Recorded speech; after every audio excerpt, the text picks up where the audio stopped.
முக்கண்கள் நமக்கு. இதுல எது பெருசு எது சின்னதுன்னு பட்டிமன்றம் வைக்க கூடாது. தேவாரம் உயர்ந்தது, உழவாரம் சாதாரணமானது இல்லை. அதனாலதான் நாவுக்கரசர் உழவாரம் செய்து கொண்டு தேவாரம் பாடிக்கொண்டு சைவ சித்தாந்த கருத்துக்களையும் அவர் என்ன பண்றார், வலியுறுத்துகிறார். எனவே உழவாரம் உயிருக்கு தேவாரம், அறிவுக்கு சித்தாந்தம், இந்த மூணும் நம்ம கடைபிடிக்கணும். பழம் அந்த பாட்டை இதை தருமபுரத்தார் எப்படி எடுப்பாருன்னா, இடரினும் தலைவரும் பாட்டு, அதுக்கு முன்னாடி ஒரு பாட்டு அவர் பாடுவார்.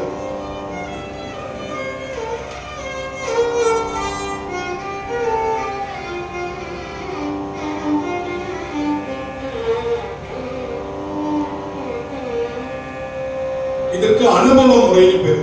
அத கர்நாடக இசையில சுத்தாந்தம்னு சொல்லுவாங்க. அனுபவம் என்ன, தாளம் இல்லாமல் இந்த ராகத்துல பாடுறது. சொற்றுணை வேதியன்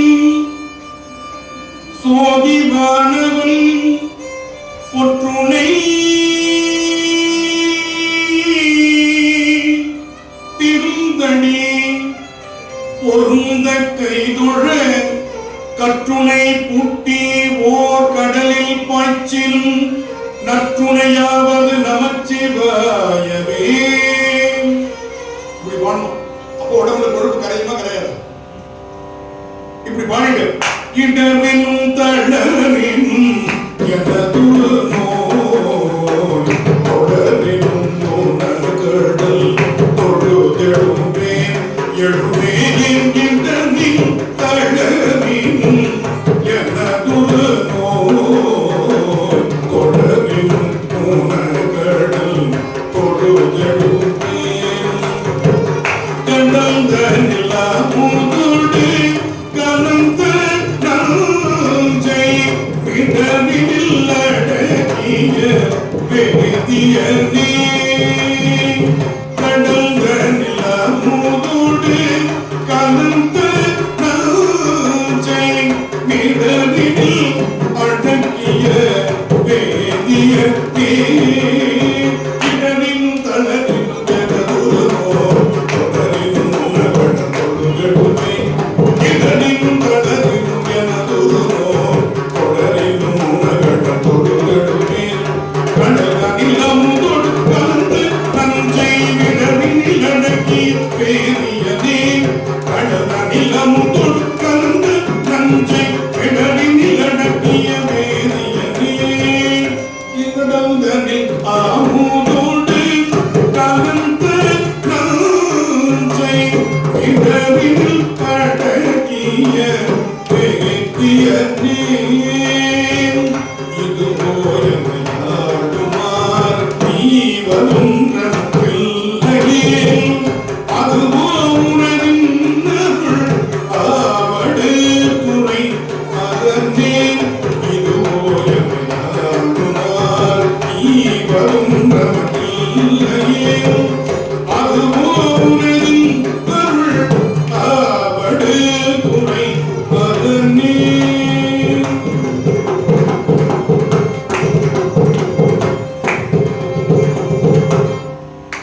இந்த பதிகம் நமக்கு செல்வ வளத்தை, வறுமையை நீக்கும். சரி, நல்ல அருமையான பணம் நமக்கு வேணும், வெளிநாட்டு பணம்லாம் வேணும், அதை நல்லபடியா இங்க மாத்தணும், பிரச்சனை இல்லாம. அதுக்கு இருக்குது ஒரு பாட்டு. இன்னைக்கு நம்ம ஃபாரின் கரன்சியை வந்து மாற்றுதல் இருக்கு இல்லையா, எக்ஸ்சேஞ்ச் இல்லையா, அதுக்கு எவ்வளவு பிரச்சனை இருக்குது. அதெல்லாம் பிரச்சனை இல்லாம நமக்கு நம்ம சம்பாதிச்சிடணும், பிரச்சனை இல்லாம நம்ம மாத்தணும் அப்படின்னா அதுக்கு பாட்டு இருக்குது. திருஞான சம்பந்தரும் திருநாவுக்கரசரும் திருவீழிமிழலை அப்படிங்கிற ஒரு தலத்துக்கு போறாங்க. இந்த வறுமை அடியார்களுக்கு கடுமையான வறுமை ஏற்பட்டிருக்கு. அப்ப இறை வழிபாட்டை விட இவருடைய வறுமையை விரட்டி இவங்களுக்கு நல்ல வாழ்க்கையை கொடுக்கணும் அப்படின்னு ரெண்டு பேரும் முடிவு பண்றாங்க. பெருமான்கிட்ட போய் நாம பணம் கேட்டு இவர்களுக்கு வறுமையை விரட்டலாம் அப்படின்னு முடிவு பண்றாங்க. தினமும் பெருமான் அவங்களுக்கு படிக்காசு கொடுத்தான், தினமும் கொடுத்தான். இந்த படிக்காசுன்னு சொல்ற பாருங்க, இன்னைக்கு பேட்டா அங்க எங்க உருவாக்கி பாருங்க, 7ஆம் நூற்றாண்டுல அது பேரு இன்னைக்கு படிக்காசுன்னு பேர். என்னதான் சம்பளம் கொடுத்தாலும் அந்த அன்னைக்கு கொடுக்குற 100 ரூபாய்க்கு இருக்கிற பெருமை எதுவும் கிடையாது இல்லையா. அந்த படிக்காசு தினமும் கொடுக்கலாம் சுவாமி. அப்படி அந்த படிக்காசு கொடுக்கும் பொழுது திருநாவுக்கரசருக்கு மட்டும் இந்திய ரூபாயில கொடுத்துட்டாங்க. உடனே செல்லுபடியாவது, உடனே 12 மணிக்கு அன்னதானம் நடக்குது. ஞானசம்பந்தருக்கு ஒரு நாளைக்கு ஒவ்வொரு நாட்டு பணம், அதை எக்ஸ்சேஞ்ச் பண்ணிட்டு வரதுக்குள்ள போதும் ஆயிடுது. 3 மணியா வந்து அன்னதானத்துக்கு பாக்குறாரு. என்னடா நமக்கு முடியல. அப்பதான் புரிஞ்சுதான் நாவுக்கரசர் தினமும் உழவாரம் செஞ்சு பணம் வாங்குறாரு, சுவாமி கொடுத்துட்டாரு. நம்ம பாட்டு நமக்கு குழந்தை உழவாரம் பண்ண முடியாது. அப்ப நம்ம பாட்டு பாடுகின்ற பணியை செய்யல, அதனால சுவாமி இப்படி உணர்த்துறான்னு சொல்லி அப்ப பாடிய பாட்டு தான் வாசி தீரவே காசு நல்குவீர், எனக்கு வாட்டம் இல்லாத காசு கொடு, இந்த காசை என்னால மாற்ற முடியலங்கிற. இன்னைக்கு நம்ம பேசுறோம் ஃபாரின் கரன்சி, இந்த இந்திய கரன்சியில மாத்தணும் அப்படின்லாம். அன்னைக்கு பேசுறாரு வாசி தீரவே காசு நல்குவீர், மாசில் மிடலை, குற்றமில்லாத மிடலையில் உட்கார்ந்துக்கிட்டு குற்றமுடைய காசை கொடுக்கலாமான்னு கேட்கிறார். அது உனக்கு ஏசுகின்ற தன்மையாயிடுமே, உன்னை எல்லாரும் ஏசுவாங்களே சாமி, நல்ல காசை கொடு அப்படின்னு கேட்கிறார். அப்ப அவர் பாடிய பாட்டு அருமையான பாட்டு, குறிஞ்சி பண்ணல அமைந்திருக்கிறது. அரிக்காம்போதி என்பது இதனுடைய ராகம். நம்ம நேரா பாடலுக்கு போயிடலாம். வாசி தீரவே காசு நல்குவீர், வாசல் மழலையே பேசலில்லையே, வாசி தீரவே காசு நல்குவீர், வாசல் மழலையே பேசலில்லையே, இறைவராயினேன் மறைகுள் மழலையே, கரைகுள் காசினே முறைமை நல்குமே, இறைவராயினேன் மறைகுள் மழலையே, கரைகுள் காசினே முறைமை நல்குமே, வாழி மாநகர் வாடி சம்பந்தன் வீடி முழலுமே தாழ் மொழிகளே, தாழி மாநகர் வாழி சம்பந்தன் வீடி முழலுமே தாழ் மொழிகளே, வீடி முழலுமே தாழ் மொழிகளே, வீடி முழலுமே தாழ் மொழிகளே.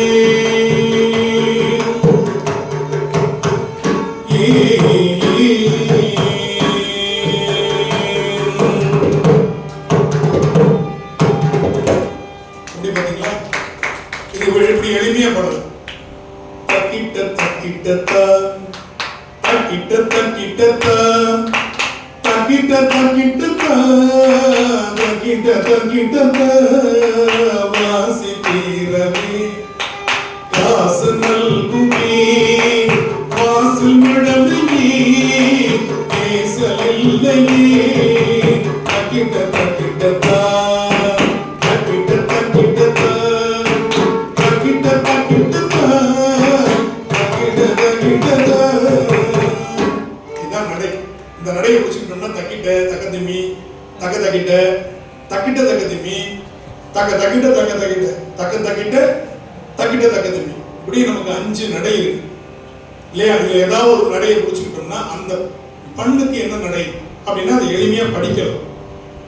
சரி, இப்போ குழந்தை அழகா அந்த காலத்துல தாய்மொழி கற்றுக் கொடுப்பாங்க. இன்னைக்கு நம்ம அதை விட்டுட்டோம், தாய்மொழி கற்றுக் கொடுக்கறத விட்டுட்டோம். ஏன்னா எப்ப நம்ம தாலாத்தை விட்டோம், தாய்மொழி சேர்த்து விட்டுட்டோம்.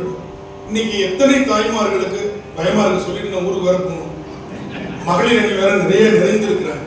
எத்தனை பேருக்கு இன்னைக்கு தாலாட்டு தெரியும் அப்படின்னு கை தூக்க சொன்னா நம்ம உங்க பாட சொல்ல மாட்டேன், கவலைப்படாதீங்க. ஆனா உண்மை பேசணும். இடம் அது மாதிரி தேவாரம் பாடுறதுல உண்மை பேசணும் இல்லையா? தாலாட்டு போயிடுச்சு. ஞானசம்பந்தர் நமக்கு தாலாட்டு சொல்லி கொடுக்கிறார். 7 பதிகம் தாலாட்டுன்ற பதிகம் பாடியிருக்கார். மேகராக குறிஞ்சின்னு பேரு. அந்த பண்ணுக்கு என்ன பேரு? மேகராக குறிஞ்சி. அப்ப அந்த குழந்தைய அந்த காலத்துல தூளி, எங்க பக்கம் ஏனை அப்படின்னு, திருவண்ணாமலை பக்கம் அது ஏனை அப்படின்னு சொல்லுவாங்க, தூளின்னு சொல்லுவாங்க, தொட்டில்னு சொல்லுவாங்க. பருத்தி ஆடை, நல்ல காட்டன் புடவையில அந்த குழந்தைய அப்படி போட்டு இப்படி தாளாட்டினாங்க. எத்தனை பேர் அப்படி தாளாட்டி தூங்கிருக்கீங்க இங்க இருக்கிறவங்க? சரி, எத்தனை பேர் அப்படி தாளாட்டி தூங்க வச்சிருக்கீங்க பாத்தீங்களா? 1 2 தான். இப்போ ஒரு ஸ்பிரிங் எடுத்துருச்சாங்க, சதக்குன்னு குழந்தை ஆடி தூங்கிடும். அப்படி வளர குழந்தை படிக்க மாட்டேன், சொல்றதுக்கு கேட்க மாட்டேன், செல்ல வைக்க மாட்டேன். ஏன்? ஸ்பிரிங்கில் வளர்த்துருக்கோம்.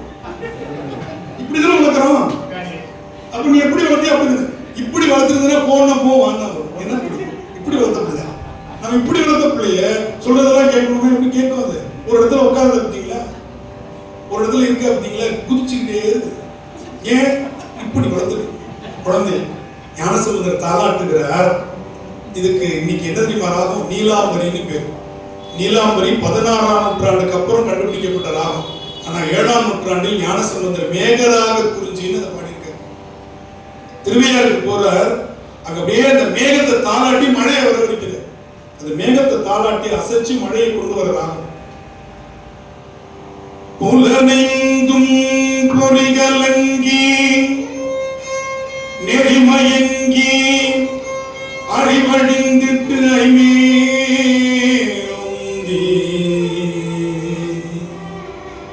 அலவந்த போதாக அஞ்சேல் என்று அருள் செய்வார் அமரும் கோயில். வனம் வந்த மடவார்கள் நடமாட முழுவு அதிர மழை என்று அஞ்சி சிலபந்தி அலமந்து மரம் ஏறி முகில் பார்க்கும் திருவையாரே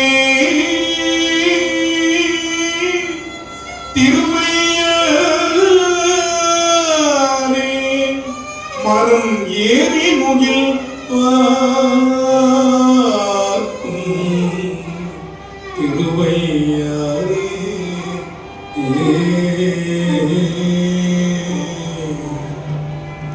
இப்படி ஆடி பாடி அந்த குழந்தைய தூங்க வச்சு வளர்த்தா அந்த குழந்தை எப்படி இருக்கும்? என் குழந்தை செல்லு கொடுத்தா தூங்கிடும், டிவியை போட்டா தூங்கிடும், பாட்டை போட்டா தூங்கிடும். இப்படியா குழந்தைய வளர்க்குறது இல்லையா? இப்படி வளர்க்க தொடங்கிட்டோம் நம்ம. அதுலயும் இந்த 3 ஆண்டுகள் கொரோனா பீரியட்ல செல்ல அரசே கொடுக்க சொல்லிச்சு குழந்தைகிட்ட. கொடுக்க கூடாதுன்னு சொன்னது அரசு தான், கொடுக்க சொன்னது அரசு தான். இப்ப கொடுக்க முடியல. ஏன்? நீ தானே கொடுத்த, நீ தானே படிக்கணும்னு சொன்ன, செல்லுல தானே படிக்கணும்னு சொன்ன. அதனாலதான் மணிவாசன் அன்னையே சொன்னார், செல்லா நின்ற தாவர சங்கம். ஒருத்த கையும் செல்லு அவருக்கு செல்லா நின்ற தாவர சங்கம். எல்லா பிறப்பும் பிறந்து இழைத்தேன். எனவே இவன் செல்லில்லாதவன் செல்லாதவன் ஆயிட்டான். எனவே என்ன இல்லையா, அப்பெல்லாம் நம்ம ஊருக்கு போகணும்னு வச்சுக்கோங்க, நம்ம கடையத்துக்கு போறோம்னா சித்தப்பா எப்படி இருக்காங்க, பெரியப்பா எப்படி இருக்காங்க, மாமா எப்படி இருக்காங்க, மாமி எப்படி இருக்காங்க, அத்தை எப்படி இருக்காங்க, அந்த பொண்ணு எப்படி இருக்கு சார், இப்போ எப்படின்னா பட்டப்பின் சார்ஜர் இருக்கான்னு கேட்கறாங்க. இதெல்லாம் வந்து அவனுக்கு கவலை இருக்கு. அவன் எப்படி இருந்தா நமக்கு எங்கேயாவது பெட் பாயிண்ட் தேடிக்கிட்டே வரான். ஒருத்தர் கேட்டான், சும்மா இருக்கிற நேரத்தில் என்ன பண்ணுவேன் அப்படின்னா, செல்லுல ஃபேஸ்புக் பார்ப்பேன், மற்ற நேரத்தில் சார்ஜ் போடுவேன். வாழ்க்கையே முடிஞ்சு போச்சு அவனுக்கு. சும்மா இருக்கிற நேரத்தில் செல்ல பேச வேண்டியது, செல்ல நோண்ட வேண்டியது. ஒரு குடும்பத்தில் 5 பேர் ட்ரெயின்ல வராங்க நேற்று, 5 பேர் 5 செல்ல வச்சிருக்காங்க. யாருடையும் பேசுறது இல்லை, யாருடையும் பேசுறது. 5 பேர் 5 செல்ல வச்சு நோண்டிட்டு உட்காந்துருக்காங்க. முடிஞ்சு போச்சுன்னா வாழ்க்கை. நீ குடும்பத்திலேயே பேசாதவன் எப்படி பக்கத்து வீட்டுக்காரனோட பேசுவான், எய்த்து வீட்டுக்காரன்? அப்பெல்லாம் எனக்கு ட்ரெயின் பயணம் சுகமா இருக்கும். வேணும்னே வாயை பிடிக்கி நம்ம ஏதாவது பேசிட்டு வருவோம். இப்ப யாருடையும் பேசுறது இல்லை தெரியுமா? யாரும் பேசுறது இல்லை. மயான அமைதியோட போகுது ஏசி பெட்டி, வேற எந்த சத்தமும் இல்லை. அவன் ஒவ்வொருத்தரும் தனித்தனியா பேசுறான். காதல் முன்னாடி வச்சு இந்த ஒயர் தோங்கு கண்டுபிடிச்சிருக்கான். இப்ப அதுவும் இல்லையா, காதுக்கு உள்ளேயே விட்டுட்டான், சொட்டு மருந்து மாதிரி அடிச்சு. அதுக்கு பேர் என்ன சொல்றாங்க, பட்ஸா அப்படிங்களா? நம்ம பட்ஸ் காது குறையிறதுக்கு யூஸ் பண்ற பட்ஸ், அந்த பேர்ல என்ன கண்டுபிடிச்சு சொட்டு மருந்து மாதிரி காதுக்குள்ளே வச்சுட்டான்.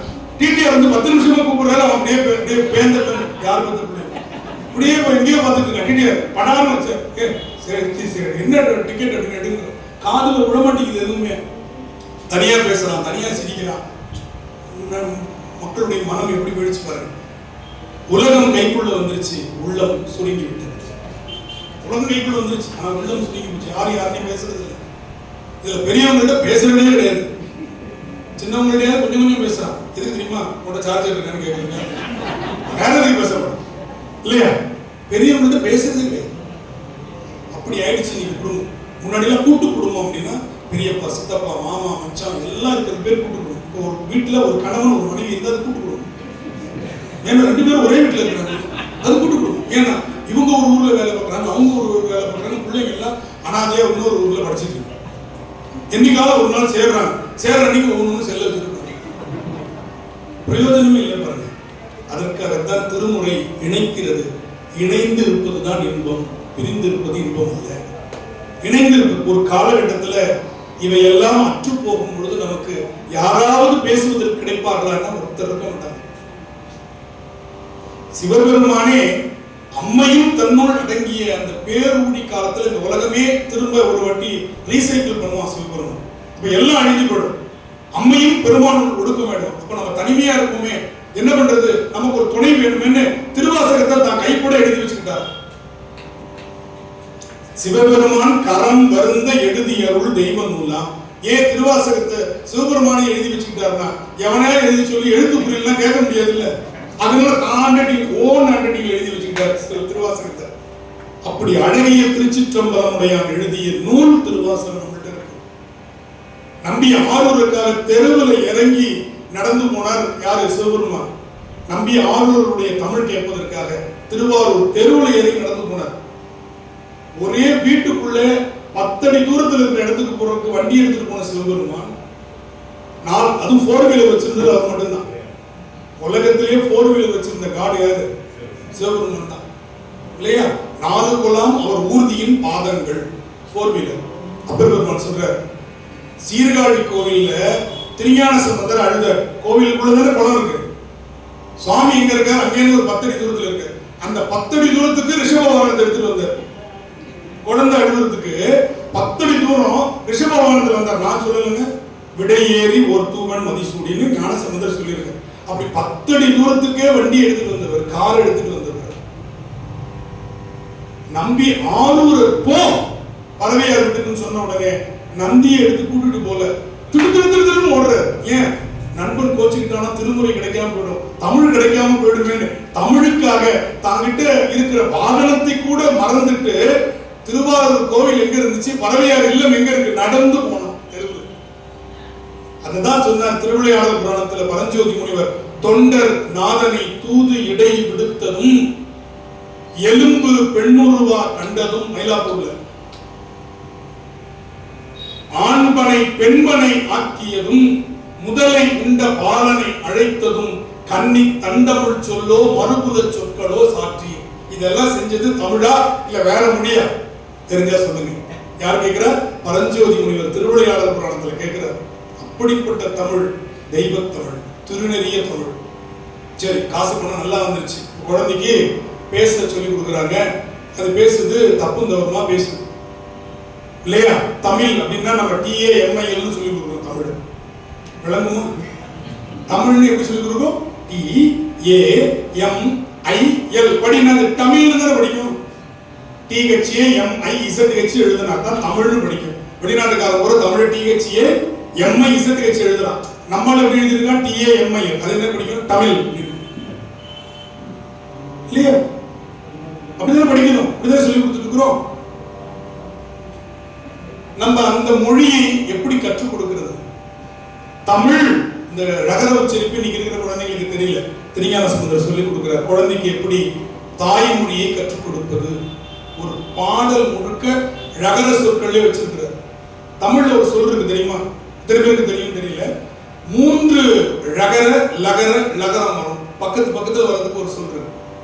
3 பக்கத்து பக்கத்துல வரும் தெரியுமா?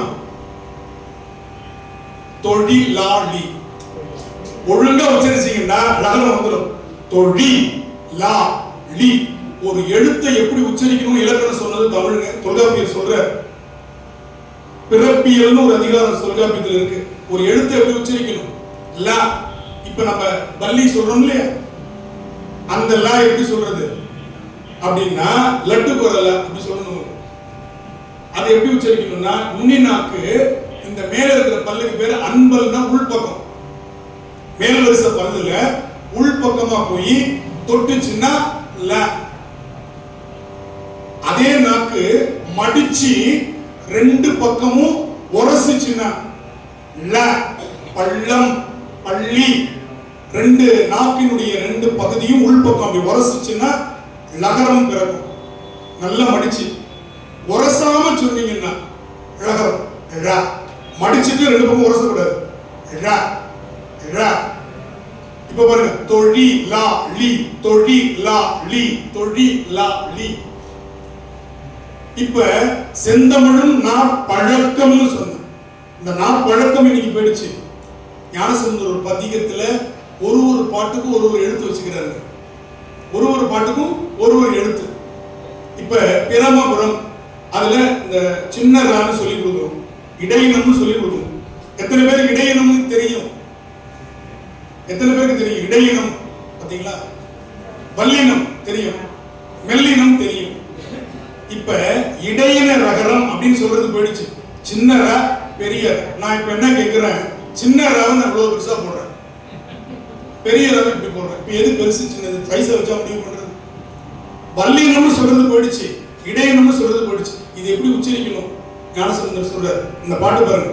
சுரருலகு நரர்கள் பயில் தரணி தலம் மூரணிய அரண மதில் முப்புறமேறிய விரவு வகை சரவிசைகள் கரமுடைய பரமமிடமா வரமால் உள்ள வரன் முறையின் நிறை நிறைகள் வரு சுருதி சிற உரையினால் பிரமனுயர் அரணழிவுள் சரணையினை பரவ வளர் பிரமபுரமே.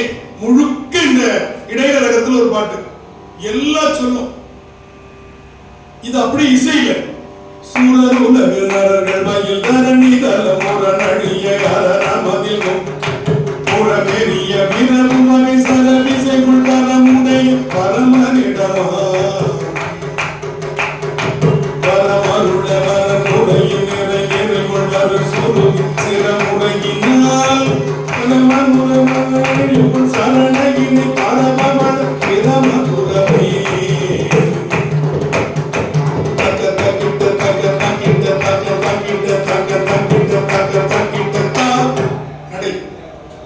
சாதாரி பண்ணு மொழியும் வருகிறது, இசையும் வருகிறது, தாளமும் வருகிறது, பண்பாடும் வருகிறது. ஒரே நேரத்துல ஒரு பாட்டை கத்துக்கணும். சரி, ழா இதுக்கு ஒரு பாட்டு இருக்கு, எல்லா சொல்லும் ழாலே இருக்கு. ஒழு கலரி தடி கலியில் மொழி உலகு பழி பெருக்கு வழி எண்ணினையா முழு துடலில் எழு மயிர்கள் தழுவு முனி குழுவினோடு கழுவு சிவனை தொழுதுலகி இழுகு மலம் அழியும் வகை கழுவு முறை கழுமத நகர் பழுதிலிற எழுது மொழி தமிழ் வீரர்கள் வழிமொழிகள் மொழி திகழவே. வழிமொழி திருவிழாகம் பேரவர் வழி மொழி திருவிழாகம். இது இசையோட இதை வேகமா சொல்லி பயிற்சி. ஒழுகலி தடிகளில் உடி உலகு படிப்பிற்கு படியினை அமுதத்துடல் இடுமைகள் தடுவு முனி குடும்பினோடு கெட்டு சிவனை தொழுதுலகி எழுது மலம் அழியும் வகை கழுவு முறை கட்டும் மல நகர் பழுதிலிற எழுது மொழி தமிழ் வீரர்கள் வழிமொழிகள் மொழி தகையவே. சொன்னா வருமா வராத தமிழ்? சொல்றதுக்கு நமக்கு நேரமே கொடுக்கறது இல்லையே, சொல்லி கொடுக்கறது இல்லையே ஆசிரியர்கள். இதை இசையில கொண்டு வந்தார். இதான் மொழி பயிற்சி குழந்தைங்களுக்கு. ஒழுங்கல்லை தடிகளில் முடி உலகு படிப்பதற்கு வழியினைய முழு உடலில் அடுமையில் தடுவு முனி கழுவினோடு கழுவு சிவனை தொழுதுலகில் எழுது மலம் அழியும் வகை கழுவு கழுமல நகர் பழுதில் எழுது மொழி தமிழ் வீரர்கள் படிமொழிகள் மொழி தகையவே. மொழி தகையவே, மொழி தகையவே.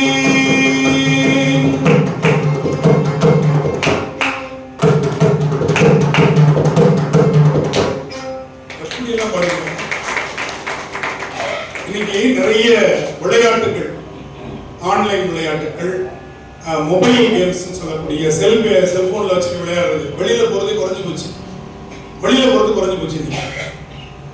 விளையாட்டு எல்லாமே இன்னைக்கு எல்லாமே இன்டோர் கேம். அதுவும் விட்டோம். செஸ் கேரம் போர்டு கூட நீங்க பயில விளையாடுறது இல்லையா? செஸ் கேரம் போர்டு செல்லுல விளையாடிட்டு இருக்கோம். ஏன்னா எதிரில் எவனுமே நமக்கு வேணாம், இது போதும் அப்படின்ற அளவுக்கு நம்ம சுருங்கி வந்துட்டோம். அப்ப நீங்க நல்லா நினைச்சு பாருங்க, அந்த காலத்துல வார்த்தைகளில் விளையாடினாங்க. இப்ப நம்ம ஒரு சொல் விகட கவி அப்படின்னு சொல் இருக்கு தமிழ். இதை நீங்க பின்னாடில இருந்து படிங்க, விகட கவி வரும். இந்த ஒரு சொல் அப்படின்னு நினைச்சிட்டு இருக்கோம்ல, ஞானசம்பந்தர் ஒரு பதிகமே அப்படி பாடியிருக்காரு. நீங்க அந்த பதிகத்துல 11 பாட்டுங்க. 11 பாட்டுக்கு 2 வரி ஒரு பாட்டு, 22 வரி. இந்த பாட்டை மனப்பாடம் பண்றதுக்கு 11 வரி மனப்பாடம் பண்ணா போதும். மீதி 11 வரிய அப்படியே அந்த ரிவர்ஸ்ல படிச்சீங்கன்னா அடுத்த 11 வரி வந்துடும். எவ்வளவு நேரத்தை மிச்சப்படுத்துறாரு. ஒரு பாட்டுக்கு ஒரு வரி மனப்பாடம் பண்ணிட்டீங்கன்னா அது அப்படியே பின்னாடியில படிச்சு வந்தா ரெண்டாவது வரி. இப்ப முதல் வரி மறந்து போச்சா, ரெண்டாவது வரியை பின்னாடியில படிச்சு வந்தா முதல் வரி வரும். இதுக்கு பேரு மாலை மாற்று. இன்னைக்கு முகூர்த்த வேலை இல்லை, மாலை மாற்றை பத்தி பேசுறீங்கன்னா அப்புறம் எப்படி? அந்த திருமணம் ஆகும் பொழுது மாலையை மாத்திப்பாங்க. இந்த மாலை அங்க போக, அந்த மாலை அப்புறம் எந்த மாலை யாருக்கு இருக்குன்னு தெரியாது. அந்த அளவுக்கு ஒரு அன்பின் பிணைப்பாக அந்த மாலை மாற்றுகிற ஒரு அது மாதிரி ஞானசம்பந்தர் பாடிய ஒரு பதிகம் மாலை மாற்று. இதெல்லாம் நம்ம அதிகமாக நெஃப்ரான்ஸ் நியூரான்ஸ் சொல்லக்கூடிய மூளை செல்களை அதிகமாக வேலை வாங்கக்கூடிய அற்புதமான விளையாட்டு முறைகள் அந்த காலத்தில் இருந்தது. இன்னைக்கு நம்ம அதெல்லாம் விட்டுட்டோம். வளர்ச்சி, மூளை வளர்ச்சின்னு சொல்றோம். இப்ப நம்ம 100% மூளையில 7லிருந்து 9% தான் பயன்படுத்துறோம். இதுல 10-11 பயன்படுத்தணும் அறிவாளி, 15 வரையும் போறவன் விஞ்ஞானி. விஞ்ஞானியே 15% தான் பயன்படுத்துறாங்க. மீதி 85% பயன்படுத்தாமலே ஒருத்தனுடைய ஆயுள் முடிஞ்சு போதும். நினைச்சு பாருங்க எவ்வளவு வீணாக்குறோம் பாருங்க நம்முடைய மூளையினுடைய ஆற்றல். இந்த 15 செலவழிச்சதுக்கே கணிப்பொறியை கண்டுபிடிச்சிட்டோம். சேட்டலைட் செயற்கைக்கோள் விடுறோம், அற்புதமான கருவிகள் எல்லாம் கண்டுபிடிச்சு வச்சிருக்கோம் 15%. அப்ப இந்த மூளை செல்களை இந்த மாதிரி சொற்களால் என்ன பண்ண முடியும், தூண்ட முடியும்னு சொல்றாங்க ரஷ்ய விஞ்ஞானிகள். அங்க போய் அதை சொல்லும் பொழுது ஆச்சரியப்பட்டாங்க. இதைத்தான் நாங்க வேற விதமா சொல்லி கொடுத்துட்டு இருக்கிறோம் அப்படின்னாங்க. ஞானசம்பந்தர் ஒரு பதிகம். இப்ப இதுல புள்ளி வச்ச எழுத்தே எடுத்துக்கல, மெய்யெழுத்துன்னு சொல்றோம் பாத்தீங்களா. இந்த பாட்டு முழுக்க பதிகம் முழுக்க மெய்யெழுத்தே கிடையாதுங்க. மெய்யெழுத்தே இல்லாம ஒரு சொல், மெய்யெழுத்தே இல்லாமல் ஒரு வரி, மெய்யெழுத்தே இல்லாமல் ஒரு பதிகம் முடியுமா? பொருளோட அதுவும் மெய்யெழுத்து வராது. என்ன பெருமா? யாமா மாணி யாமாமா யாழி காமா காணாக்கா. எப்படி முடியுது? கான் முடியுதா? அடுத்த வரி பாரு. காணா காமா காழியா மாமா யானி மாமா யா. யான்னு முடியுதா? திருப்பி படிச்சுன்னா யாமா மாணின்னு வந்து இப்படி பதிகம் இருக்கு. யா மாமா நீ யா மாமா யாழி காமா காணாக்கா காணாக்கா மா காழியா மாமா யானி மாமா யா. இப்படி இந்த பாட்டு இது கௌசிக பண்ணல பாடியிருக்காரு. கௌசிகம் என்பது பைரவி. கௌசிக பண்ண என்பது பைரவி. உடம்புல அப்படியே வைப்ரேஷன் ஆகிற ஒரு ராகம். ரத்த கொதிப்புக்கு நல்லது இல்லையா? நமக்கு ரத்த கொதிப்பே இல்லைனாலும் வீணா நம்மளிடம் கொடுத்து ரத்த கொதிப்பை ஏற்றுவோம். அப்பெல்லாம் என்ன பண்ணுவோம்? ரைட், நீ ஏத்து, எவ்வளோ ஏத்துறியோ ஏத்து, என்னுடைய திருமுறை இருக்கு, நான் பாடி சரி பண்ணிக்கிறேன் அப்படின்னு நம்மள்கிட்ட கொடுத்ததுதான் இந்த பைரவி ராகம். அதுக்கு தமிழ்ல கௌசிகம்னு பேரு. யமா நீ யமா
மெய்யெழுத்தே கிடையாது.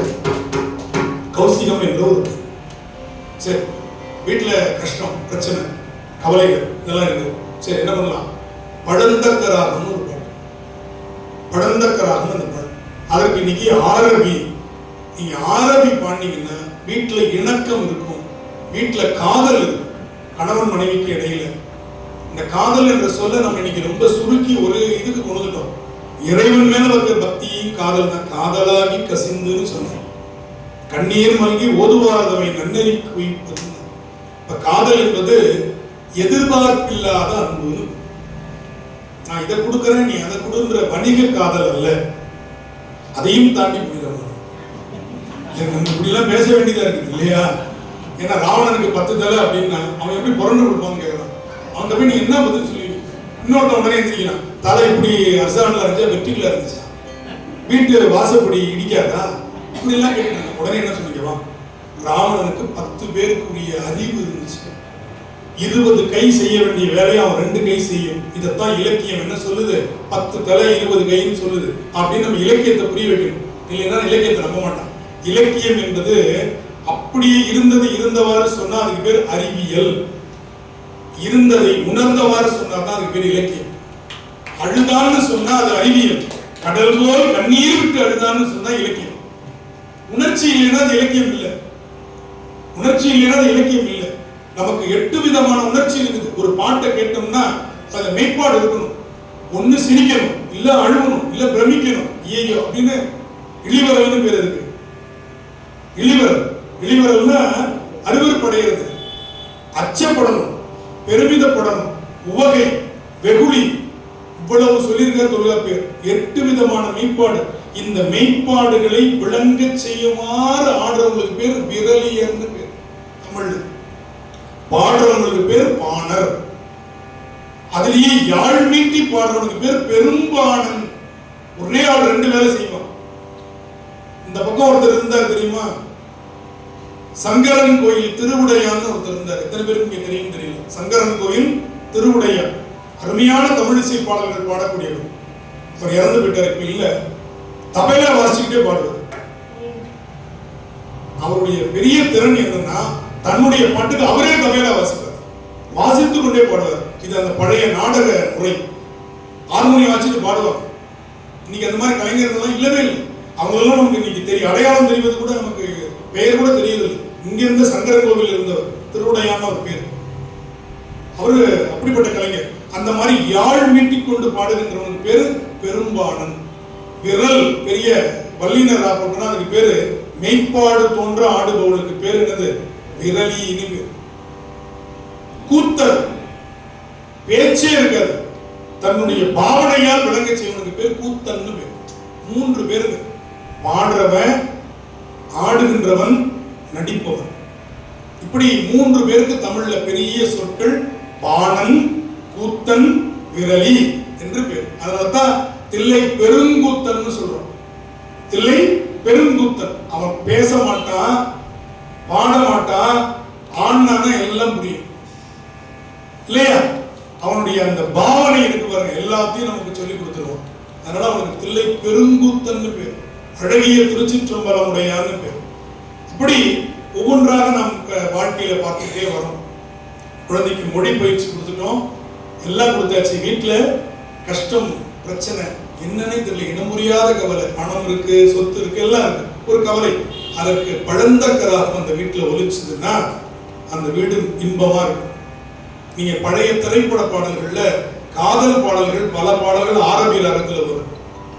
ஆண்டாள் நீங்காத செல்வம் நிறைந்து மகிழ்ச்சியா இருக்கணும்னு சொல்லும்போது திருப்பாவையில ஓங்கி உலகளந்த உத்தமன் பேர் பாடு அங்க ஆரம்பி ராகத்துல தான் பாடியிருக்காங்க.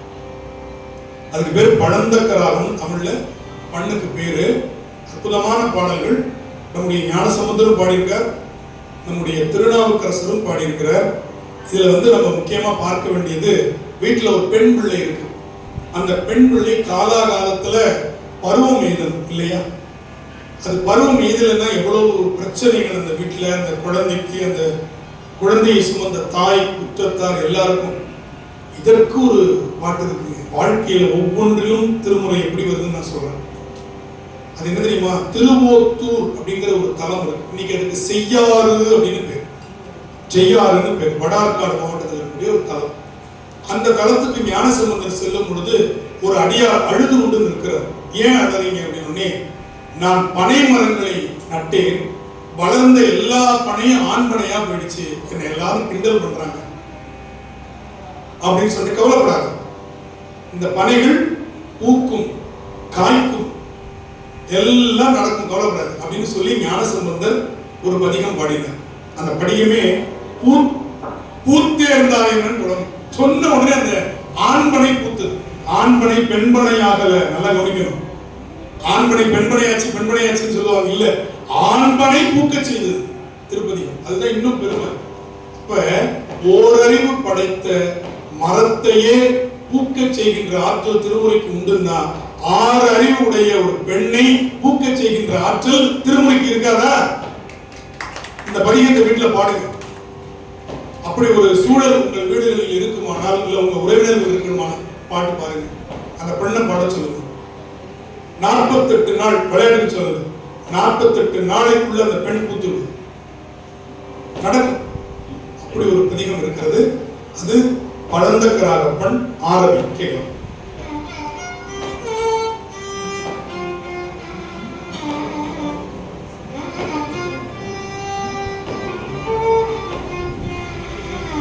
ஒரு மணி நேரம் 40 நிமிஷம் முடிஞ்சிருக்கு.